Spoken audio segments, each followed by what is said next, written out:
जदि आपण मानक पाखरे बैंक अकाउंट अच्छी टंकाटे भी ना यूको बैंक हो एसबीआई हो बा विभिन्न बैंक रही तेबे आपण मानक पाखरे जदि जीरो बैलेंस रही तेबे आपण मानक पाखरे जदि टंकाटे भी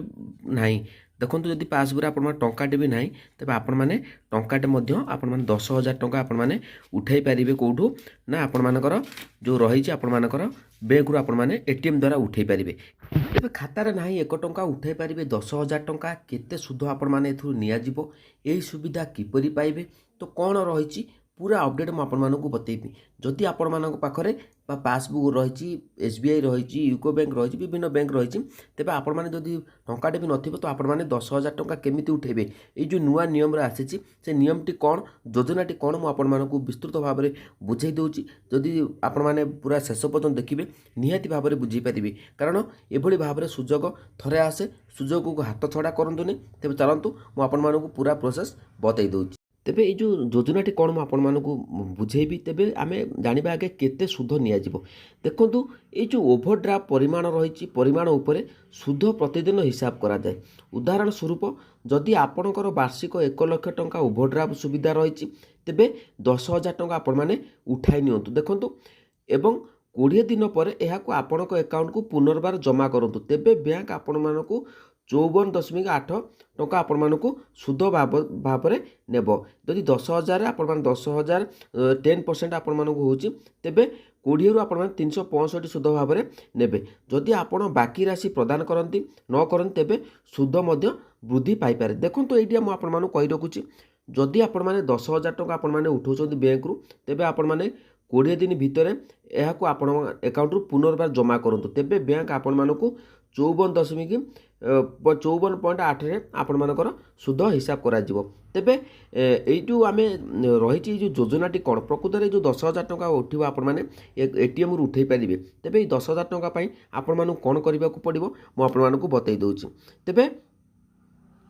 तेबे जदि आपण मानक जीरो बैलेंस रही तेबे आपण माने बैंक रु टंका उठै पारिबे जदि तेबे यह सत प्रधानमंत्री जनधन योजना अधीन में खोल जाइथिबा बैंक अकाउंट सहित यह करा जाई पारिबो जदि आपण मानकर एक जनधन अकाउंट अच्छी तेबे आपण एथुरु 10,000 टंका उठै पारिबे तेबे मन रखंतु या पूर्व मु अपडेट आपण मानकु देइथिली 10,000 टंका उठै पारिबे तेबे 2026 पई नुआ नियम आसुची मु आपण मानकु बतै दउची तो वीडियो को शेष पर्यंत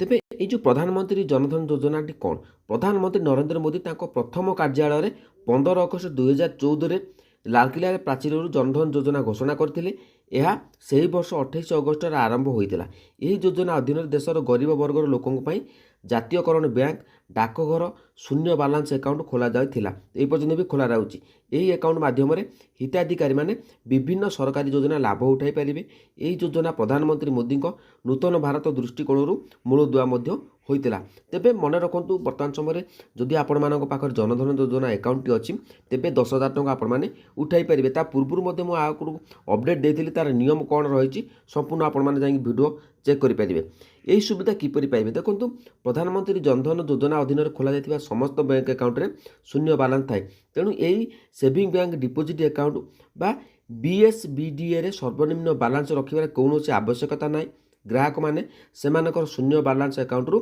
10,000 पर्यंत ओवरड्राफ्ट उठाई पारिबे बैंक अकाउंट रो रुपे डेबिट कार्ड रे 2 लाख पर्यंत दुर्घटना बीमा मध्य मिल पारे मन रखंतु आप पाखरे जदि जीरो बैलेंस अकाउंट रही तेबे मन रखंतु ये जो अकाउंट खोलिया पई कोन रही नियम देखो नुआ नियमटी कौन मुझे बतई दूची तेबे ता पूर्व आम ओवरड्राफ्ट आम जानिबा कौन देखो ओवरड्राफ्ट कौन है ना ओवरड्राफ्ट अर्थ होची जे जरूरीकालीन परिस्थिति रे बैंक आपण मानकु टंका ऋण देउची परे जेतेबेले टंका आपणक अकाउंट रे आसीबो आपणकु बैंक को टंका फेरिबाकू पड़िबो यह मध्य एक छोट परिमाणर सुध आकर्षित करे किंतु यार सुविधा होची जे जरूरीकालीन परिस्थिति रे आपण तुरंत नगद पाइपर जदिव आपण मानकर अकाउंट खाली थाए तो मन रखु आम कौन कर जनधन अकाउंट खोल दौरान से आम विभिन्न प्रकार पैसा डिपोजिट कर दौरान किए धान पैसा डिपोजिट कर दौरान तो सरकार कौन जानव जे ये तो गरीब मानी खोला था मैंने पैसा एत पैसा आसूँ कौटू तो से कारण आपण पैसा आसपार जो मानकर जीरो अकाउंट खोल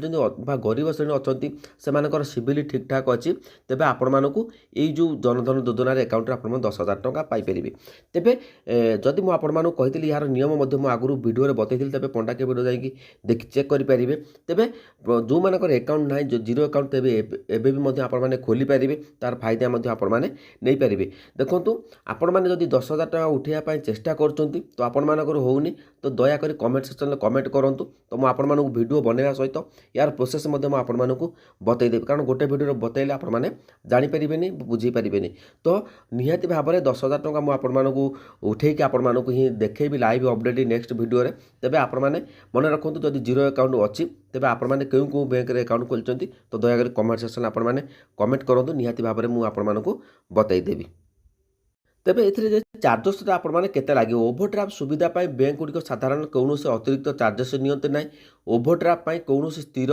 EMI କିମ୍ବା ସର୍ବନିମ୍ନ ପରିଶୋଧର ଆବଶ୍ୟକତା ନାହିଁ। ଅଧିକାଂଶ ବ୍ୟାଙ୍କ FD ଉପରେ ଓଭରଡ୍ରାଫ୍ଟ ପାଇଁ କୌଣସି ପ୍ରକ୍ରିୟାକରଣ ଶୁଳ୍କ ନିଅନ୍ତି ନାହିଁ। ସେହି ସମୟରେ ଜୀବନ ବୀମା ପଲିସି, କିଷାନ ବିକାଶ ପତ୍ର, ନ୍ୟାସନାଲ ସେଭିଂ ସାର୍ଟିଫିକେଟ୍ ଭଳି ସିକ୍ୟୁରିଟିଗୁଡ଼ିକର OD ଉପରେ ପ୍ରୋସେସିଂ ଫିସ୍ ଆପ୍ରୁଭ୍ କ୍ରେଡିଟ୍ ସୀମାର ପ୍ରାୟ 0.01%ରୁ 1% ମଧ୍ୟ ଅଟେ। ତେବେ ଆପଣମାନେ ସବୁ ଜାଣିପାରିଲେ ଚାର୍ଜେସ୍ କ'ଣ ଲାଗିବ, କ'ଣ ରହିଛି ପୁରା ପ୍ରୋସେସ୍ ମୁଁ ଆପଣମାନଙ୍କୁ ବତେଇଦେଲି। ତେବେ ଆପଣମାନେ ଖାଲି କମେଣ୍ଟ କରନ୍ତୁ କେଉଁ ବ୍ୟାଙ୍କରେ ଆପଣମାନେ ଆକାଉଣ୍ଟ ଜିରୋ ଆକାଉଣ୍ଟ ଖୋଲିଛନ୍ତି, ମୁଁ ଆପଣଙ୍କୁ ନିଶ୍ଚିତ ଭାବରେ ବତେଇଦେବି, କାରଣ ଫେକ୍ ଜିନିଷ ମୁଁ ଆପଣମାନଙ୍କୁ କେବେ ପ୍ରୋଭାଇଡ଼ କରିବିନି। ତ ଆପଣମାନେ ଜଲ୍ଦି କମେଣ୍ଟ କରନ୍ତୁ, ମୁଁ ନେକ୍ସଟ ଭିଡ଼ିଓରେ ଆପଣମାନଙ୍କୁ ବତେଇଦେବି ପ୍ରୋସେସ୍ ଆପଣମାନେ କେମିତି ଉଠାଇ ପାରିବେ 10,000 ଟଙ୍କା ଆପଣମାନେ ATMରୁ।